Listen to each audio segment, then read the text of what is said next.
یہ عید پینتیکوس کے دن کی سپہر کی مبارک عبادت ہے۔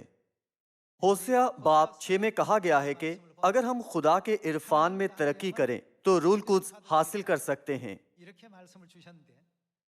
کیا مکاشفہ باب 22 میں یہ نہیں لکھا ہے کہ روح اور دلہن بنی آدم کو آب حیات دیتے ہیں؟ اس کا مطلب یہ ہے کہ جب ہم خدا باپ اور خدا ماں دونوں کو سمجھیں تو ہم روح القدس کے زمانے میں روح القدس کی باکثرت برکات حاصل کر سکتے ہیں۔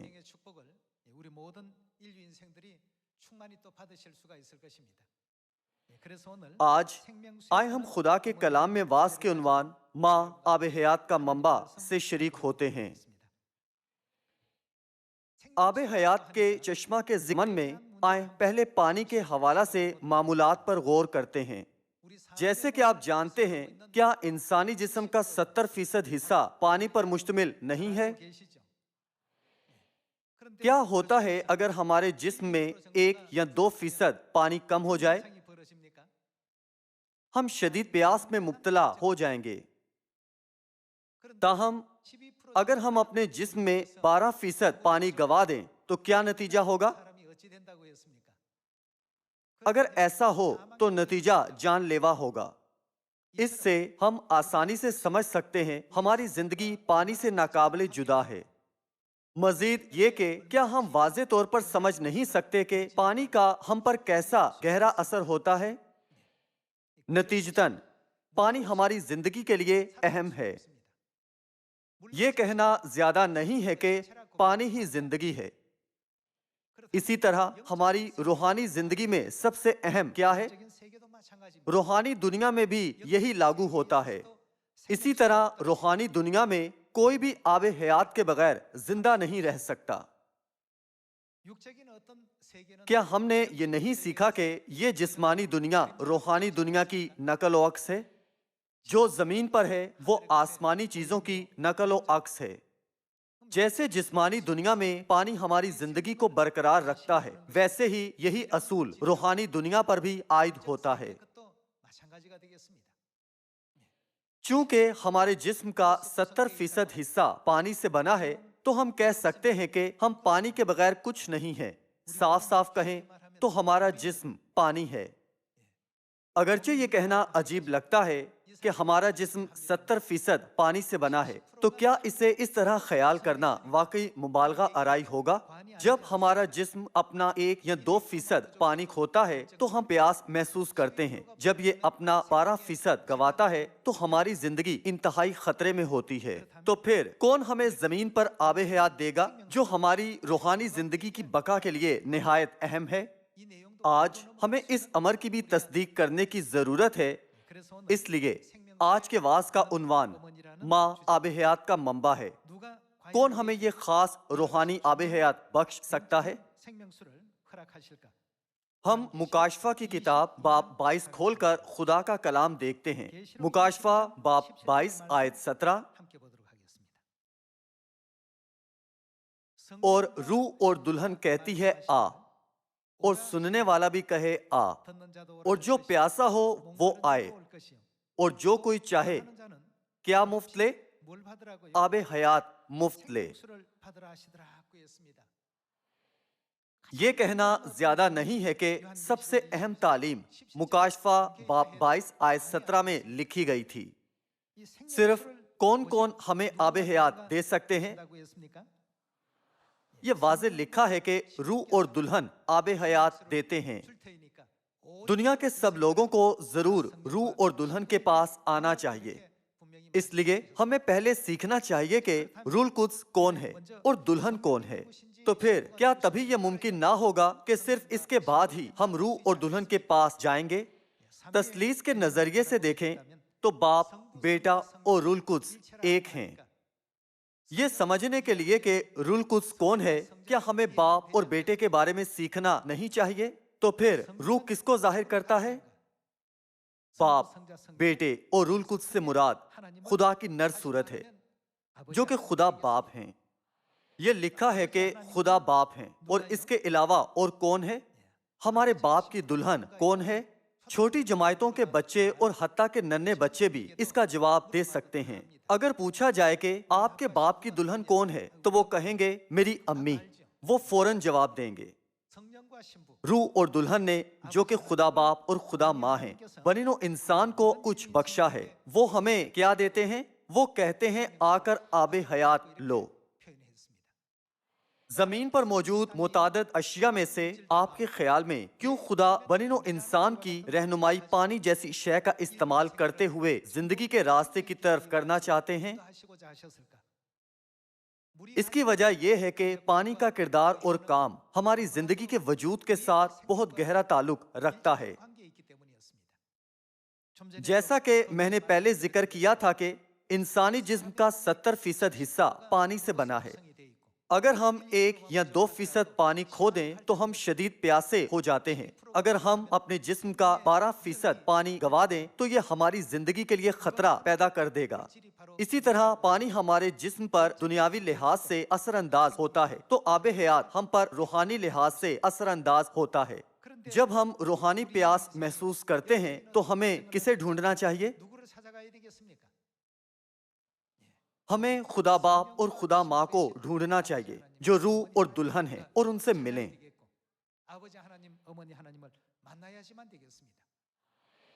تاہم دنیا میں کلیسیاؤں کی اکثریت دلہن پر ایمان نہیں رکھتی ہے۔ چونکہ وہ دلہن پر ایمان نہیں رکھتی تو نتیجتاً وہ ایسی صورتحال میں ہے جس میں وہ روحانی آب حیات حاصل نہیں کر سکتی جسے خدا بنی نوع انسان کو بخشتے ہیں۔ مکاشفہ باب 21 کی طرف جاتے ہوئے آج ہمیں دلہن کے متعلق معمولات کے بارے میں خدا کے کلام کا مطالعہ کرنے کی ضرورت ہے۔ ہم مکاشفہ باب 21 آیت 9 سے اس کے متعلق تعلیم دیکھتے ہیں۔ پھر ان 7 فرشتوں میں سے جن کے پاس 7 پیالے تھے اور وہ پچھلی 7 آفتوں سے بھرے ہوئے تھے، ایک نے آ کر مجھ سے کہا ادھر آ، میں تجھے دلہن یعنی وہ کون ہے برا کی بیوی دکھاؤں۔ یوحنا باب 1 آیت 29 کے مطابق یہاں برا کس کو ظاہر کرتا ہے؟ یہ یسوع ہیں جن سے مراد برا کی دلہن ہے۔ یہ لکھا ہے میں تجھے دلہن یعنی برا کی بیوی دکھاؤں۔ مکاشفہ باب 22 آیت 17 اور مکاشفہ باب 21 آیت 9 ایک ہی پیغام کی گواہی دیتے ہیں، برا اور دلہن، روح اور دلہن۔ اگرچہ اسے مختلف طریقوں سے بیان کیا گیا ہے پر یہ خدا باپ اور کس کو ظاہر کرتا ہے؟ خدا ماں کو۔ میں تجھے دلہن یعنی برا کی بیوی دکھاؤں۔ آیت 10 اور وہ مجھے روح میں ایک بڑے اور اونچے پہاڑ پر لے گیا اور اس نے اسے کیا دکھایا؟ شہر مقدس یروشلم کو آسمان پر سے خدا کے پاس سے اترتے دکھایا۔ فرشتے نے یوحنا رسول کو کسے دکھانے کا وعدہ کیا تھا؟ اس نے یوحنا رسول سے دلہن یعنی برا کی بیوی دکھانے کا وعدہ کیا تھا اور پھر اسے شہر مقدس یروشلم دکھایا۔ خدا کی مرضی کی پیروی کرتے ہوئے فرشتے نے یوحنا رسول کو یہ مکاشفہ پہنچایا، یہ کہنے کے بعد کہ فرشتہ اسے برا کی بیوی دکھائے گا، اس نے دراصل اسے یروشلم دکھایا۔ کیا ایسا نہیں لگتا کہ اس آیت میں ایک خاص پیغام پوشیدہ ہے؟ یہ یروشلم کس کو ظاہر کرتا ہے؟ فرشتہ نے جب شہر مقدس یروشلم دکھایا وہ کیا ظاہر کرنا چاہتا تھا؟ ہم غلطیوں کی کتاب میں جا کر اس کی جفت آیت ملاتے ہیں۔ ہم غلطیوں کی کتاب باب 4 آیت 26 کی طرف جاتے ہیں۔ مگر عالم بالا کی یروشلم۔ جب پچھلی آیت نے دلہن کو یعنی برا کی بیوی کو دکھایا تو یہ یروشلم تھا جو آسمان سے نیچے اتر رہا تھا۔ مگر غلطیوں باب 4 آیت 26 میں یہ لکھا ہے کہ مگر عالم بالا کی یروشلم آزاد ہے، دوسرے الفاظ میں آسمانی یروشلم آزاد ہے، اور وہ کون ہے؟ وہی ہماری ماں ہے۔ نتیجتاً دلہن یعنی برا کی بیوی کس کو ظاہر کرتی ہے؟ وہ ہماری ماں کو ظاہر کرتی ہے۔ روح اور دلہن ہمیں کیا دیں گے؟ یہ ظاہر کرتا ہے کہ روح اور کون ہمیں آب حیات دیں گے؟ دوسرے الفاظ میں یہ خدا باپ اور خدا ماں ہیں۔